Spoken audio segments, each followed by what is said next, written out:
Too many obstacles, you gotta stop it though. You gotta take it slow, you can't be a pro, don't waste your time no more. Who the fuck are you to tell me what? Assalamualaikum warahmatullahi wabarakatuh. Islam tidak pernah mengharamkan yang dinamakan dengan cinta. Bahkan Islam memberikan ruang untuk cinta, dan Allah Subhanahu wa Ta'ala mensifati dirinya dengan Ar-Rahman Ar-Rahim, yang Maha Pengasih lagi Maha Penyayang. Islam tidak pernah menafikan cinta, karena Allah Subhanahu wa Ta'ala berfirman kepada kita semua dalam Al-Quran. Allah sampaikan, Zuyyina linnasi hubus syahawati minan nisa wal banin wal qanatiril muqantarati minaz zahabi wal fiddah. Allah menyampaikan bahwa kita memang dihiaskan, kita memang diberikan sebuah perhiasan, yaitu adalah tertariknya diri kita dengan wanita, dengan anak-anak, dengan emas, dengan perak, lalu dengan sebagainya yang dinamakan dengan mataun hayatid dunia. Jadi dinamakan dengan perhiasan-perhiasan dunia. Allah tidak pernah mengharamkan cinta, tapi Allah mengaturnya secara khas dengan baik sehingga kita dapat menyalurkannya dengan baik pula. Tapi tidak dengan zaman sekarang. Dunia seolah-olah mengarahkan cinta ini sama dengan nafsu, dan ini yang dilakukan pada saat orang merayakan Valentine Days. Ketika Muslim merayakan Valentine Days, mereka tidak ada ubahnya dengan orang-orang yang lain yang tidak beragama Islam, dan mereka lupa bahwa ini bukanlah bagian daripada perayaan mereka, bahkan ini adalah bagian daripada perayaan yang menyesatkan. Valentine Days pada dahulunya berasal dari sebuah perayaan Romawi yang disebut dengan perayaan Lupercalia. Perayaan Lupercalia ini dirayakan biasanya tanggal 13 sampai dengan tanggal 18 Februari, di mana tanggal 13 dan 14 dikhususkan bagi Dewi Kesuburan Juno Februata. Nah, ketika mereka merayakan perayaan Lupercalia ini, mereka juga merayakan selain Dewi Kesuburan juga Dewa Kesuburan, yaitu adalah Pan, sebuah dewa yang dilukiskan bahwa kakinya adalah kambing, lalu kepalanya kambing berbadan manusia. Maka inilah Dewi Kesuburan dan Dewa Kesuburan menurut orang-orang Romawi. Dan bagaimana cara mereka merayakan kesuburan ini? Mereka merayakan dalam tanda kutip kesuburan itu adalah dengan cara mengumpulkan seluruh laki-laki dan perempuan, kemudian perempuan-perempuan menuliskan nama-namanya, lalu dimasukkan ke dalam gentong-gentong yang tersedia, kemudian diundi, laki-laki akan mengambil namanya, kemudian membacanya, lalu mendapatkan nama siapa, maka akan menemani yang nama yang akan didapatkan itu selama satu malam. Nah, satu malam apa yang mereka lakukan? Tentu bukan bermain catur, atau tentu bukan bermain apapun, tapi tentu saja sesuatu yang berbahaya. Karena itulah, sampai dengan sekarang kita melihat efek itu masih terasa.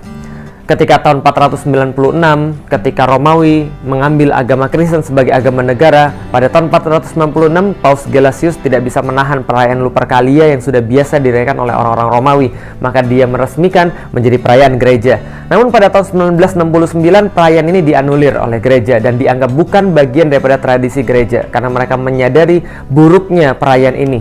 Dan sampai sekarang pun apa yang terjadi? Tanggal 14 Februari, seminggu sebelumnya dan seminggu sesudahnya, diperingati di Amerika sebagai The National Condom Week. Jadi pekan kondom nasional, karena banyak sekali orang-orang yang akhirnya melakukan hubungan seksual pada minggu-minggu itu, sehingga mengakibatkan pertambahan penduduk yang luar biasa. Dikhawatirkan begitu sehingga disarankan memakai kondom. Bagaimana dengan di Inggris? Diperingati dengan The National Impotence Day tanggal 14. Mengapa? Sama, Valentine Days identik dengan hubungan free sex. Nah, ini yang harus kita tahu sebagai seorang muslim. Mungkin ada sebagian muslim yang berkata, oh tidak, kita tidak mengikuti hal-hal yang seperti itu. Namun sama saja, pada tahun 2005, salah satu surat kabar yang ada di Indonesia melakukan survei kecil-kecilan. Di antara 413 responden, mereka mendapatkan sekitar 24% orang-orang yang disurvei ketika melakukan Valentine Days, mereka lebih suka melakukan jalan-jalan, lalu kemudian makan, lalu kemudian berciuman, lalu berhubungan seks. Karena itulah pada tahun 2006 ketika diteliti, 54% warga Kota Bandung itu sudah pernah melakukan hubungan seks. Jakarta 51%. Dan 2008 ketika diteliti lagi oleh KPAI, Komisi Pelindungan Anak Indonesia, ternyata yang mereka dapatkan fakta yang lebih mengejutkan, yaitu adalah 62,7% remaja SMP sudah pernah melakukan hubungan seks. Benarlah kata Rasulullah SAW, man tasyabbaha biqaumin fahuwa minhum. Barang siapa yang mengikuti kebiasaan suatu kaum, maka dia bagian daripada mereka. Dan kita renungi, Bagaimana Rasulullah berpesan kepada kita, kalian senantiasa akan mengikuti sunnah-sunnah orang-orang sebelum kalian, mengikutinya sejengkal demi sejengkal, lalu sahasta demi sahasta, sampai mereka masuk ke lubang biawak pun Anda akan ikut masuk. Lalu orang-orang bertanya, sahabat bertanya, ya Rasulullah, apakah itu adalah Yahudi dan Nasrani? Rasul menjawab, kalau bukan mereka, siapa lagi? Maka Valentine Days bukan bagian daripada perayaan kita, bahkan adalah perayaan yang sangat menyesatkan. Maka kaum muslimin tidak boleh tertipu, ikut-ikutan meramaikan, apalagi merayakannya. Wallahu a'lam bishawab. Assalamualaikum warahmatullahi wabarakatuh. Ini poin yang sangat penting dalam pertanyaan yang sedang ditanyakan ini. Valentine ini adalah nama seorang pendeta yang memang dianggap berjasa oleh orang-orang Nasrani. Maka dirayakanlah karena dia dikatakan menyebarkan kasih sayang, gitu kan. Padahal sebenarnya Islam adalah agama kasih sayang. Maka untuk merayakan kasih sayangnya si Valentine ini, maka dia adakanlah perayaan masalah 14 Februari ya. Seperti itu ya. Dan itu kalau Anda kembali ke sejarah seperti itu. Jadi kalau Anda merayakan Valentine, berarti sama saja Anda sedang merayakan tentang keberhasilan pastor atau pendeta Valentine itu ya, dalam berdakwah bahwasanya Allah punya anak. Yang ini berbahaya sekali, gitu kan? Tidak boleh sama sekali kita mendukung semua atribut, ya, semua ucapan, ya, menghadiri semua acara yang berhubungan dengan ritual ahli kitab ataupun orang-orang kafir. Nggak boleh sama sekali. Ya, sampai ada sabda Nabi SAW, kalau ahli kitab sedang beribadah di tempat ibadah mereka, jauhilah, karena laknat Allah sedang turun. Jelas sekali sabda Nabi SAW itu.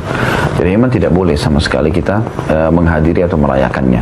Nah, ini berhubungan dengan masalah itu. Kalau masalah Anda bilang itu kan maknanya bagus karena kasih sayang, Islam menyuruh kita berkasih sayang kok. Ya, dan itu tidak mengenal setahun sekali, setiap saat. Kata Nabi SAW dalam hadis, irhamu man fil ardi yarhamkum man fis sama. Hadis sahih. Ya. Kasihanilah, berkasih sayanglah, ya, saling kasihanlah, mengasihilah. Ya. Semua yang ya, di muka bumi, maka Allah yang di langit akan mengasihi kalian. Jadi memang kita disuruh berkasih sayang. Kemudian juga Nabi SAW memberikan contoh tentang masalah itu. Beliau berkasih sayang dengan makhluknya Allah, kecuali memang yang menyerang kaum muslimin, yang membentuk pasukan, memang sengaja mengejek, itu baru diberikan hukuman. Kalau tidak, Nabi SAW berteman dengan pendeta Yahudi, Nabi SAW berinteraksi dengan orang-orang musyrik, gitu kan. Jadi itu tidak ada larangan sebenarnya di situ. Tapi kita memang disuruh ya berkasih sayang di antara kita. Ada hadis Nabi SAW juga yang berbunyi, tahadu tahabu. Saling memberikan hadiah lah, maka kalian akan saling mencintai. Kita nggak butuh hari Valentine untuk saling memberikan hadiah. Setiap saat kata Nabi SAW saling memberikan hadiah lah, pasti kan akan saling mencintai. Dan kita diperintahkan masalah itu, gitu kan. Jadi jangan kaum muslimin terkurung ya mengikuti kaum. Ya, tadi hadis yang diangkat, man tasyabaha biqaumin fahuwa minhum. Siapa yang menyerupai satu kaum maka dia termasuk golongan kaum itu. Apakah yang dimaksud di sini fahuwa minhum, dia termasuk dari golongan itu, termasuk murtad? Maka kata para ulama, jumhur ulama, kalau dia yakini dan dia sudah tahu bahwasanya itu tidak boleh dalam Islam, lalu tetap dia lakukan, maka masuk dalam kategori murtad, meninggalkan agama. Karena sudah jelas dia tahu. Kalau dia tidak tahu, maka dia masuk dalam dosa kufrun duna kufrin, sebagaimana Abdullah bin Umar mengatakan, ya, orang yang melakukan perbuatan kufur tapi memang dia tidak ya, meyakini masalah itu, atau dia cuma ikut-ikutan, maka dosanya dosa kufur tapi dia tidak keluar dari agama Islam. Jadi itu makna dari kata kalimat fahuwa minhum. Terus tadi yang kedua, memfasilitasi acara sama saja ya, semua yang berhubungan dengan masalah hal yang berbau maksiat itu kan maksiat kepada Allah SWT ya. Merayakan itu berarti bermaksiat kepada Allah SWT. Jadi tidak perlu, nggak usah Anda harus memasang pita pada saat itu, Anda saling mengirimkan kalimat selamat atau ucapan apalah, itu nggak perlu. Sama hanya dengan hari ibu, setahun sekali dirayakan oleh orang-orang non-muslim. Kita tahu orang tua kita, ibu kita, setiap saat kita hormatin, setiap saat, setiap detik kita disuruh berbakti, hidup atau sudah mati, gitu kan. Jadi jelas sekali memang kita disuruh melakukannya itu setiap saat, tidak perlu pada saat setahun sekali. Sama dengan masalah Valentine tadi. Allah jelaskan tentang Valentine dan solusinya. Santo Valentino, santo artinya suci, Kalau saya dalam agama Kristen digelar Santo Somadus, manusia suci. Maka ada namanya Santo Valentino, dialah yang membebaskan tentara yang sedang bercinta, dinikahkannya, maka akhirnya dia dibunuh. Lalu hari kematian itu dikenang dengan hari cinta. Tapi ternyata nanti tanggal 14 Februari itu adalah hari zina internasional. Di malam itu semua orang keluar dengan pasangannya. Bahkan hotel-hotel di Pekanbaru pasang harga promo malam cinta setengah harga plus sarapan pagi. Hati-hati, jaga. Makanya nanti malam 14 itu buat pengajian di masjid-masjid, pengajian menolak kemungkaran. Tapi jangan buat malam ini pengajian kita tentang mengenang Valentino. Jangan. Tahun lalu di Masjid Agung kita buat. Nanti malam mau acara, undangan dibuat sore. Saya waktu malam tuh masih makan ikan bakar di Harapan Raya. Saya tak ada orang datang nih, paling semua orang bonceng-bonceng. Saya ditelepon, Pak Ustaz, jamaah sudah nunggu masuk ke Masjid Agung full penuh. Atau ini buat lagi. Anak-anak muda orang tuanya bawa. Jangan biarkan anak muda keluyuran. Kalau ada pacarnya jemput datang, bensinnya bocorkan, businya cabut, stangnya ikat. Segala sesuatu yang mengarah kepada kekafiran, biarpun masih jauh, tapi ini berbahaya, ini menuju kekafiran, tidak deh, daripada saya kebablasan ke sana. Begitu juga kisah yang akan kami sampaikan. Valentine Day itu bukan budaya orang beriman, dan itu mengagungkan sesuatu yang tidak ada hubungannya dengan agama kita. Bahkan mengagungkan seorang tokoh yang tidak pernah kenal Nabi Muhammad, tokoh kafir. Kalau dikembalikan kepada usul sebelumnya, ada beberapa cerita tentang Valentine Day, itu adalah semuanya mengarah kepada kekafiran. Baik, artinya kalau kita memang punya iman, tentu kita berhati-hati, tidak akan kita masukkan anak kita kepada urusan ini. Tapi kan hanya ngikut-ngikut saja. Nah, sama ngikut-ngikut kayak deket-deket dengan orang yang algojo yang bakal masukkan ke api tadi, diam-diam ke bawah nanti. Apakah setiap orang yang merayakan Valentine jadi kafir? Oh enggak, sebab orang yang deket-deket ke api tidak berarti di dalam api, cuman pada suatu ketika bisa kecebur dalam api.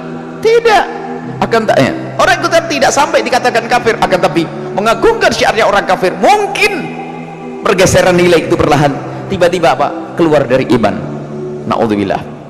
Lah kalau memang kita mengatakan atau meyakini bahwasanya keimanan adalah penting, kekafiran adalah mengerikan, orang akan berhati-hati. Tidak akan dari umat Islam yang ikut Valentine Day. Dan tidak perlu kita mengadakan di hari itu acara, biarpun dibentuk. Tidak perlu kita mengadakan acara Valentine Day diisi dengan acara zikir dan sebagainya. Kalau kita mengadakan acara itu jangan pakai label Valentine Day. Misalnya ada maulid Nabi, tapi tidak usah pakai label Valentine Day.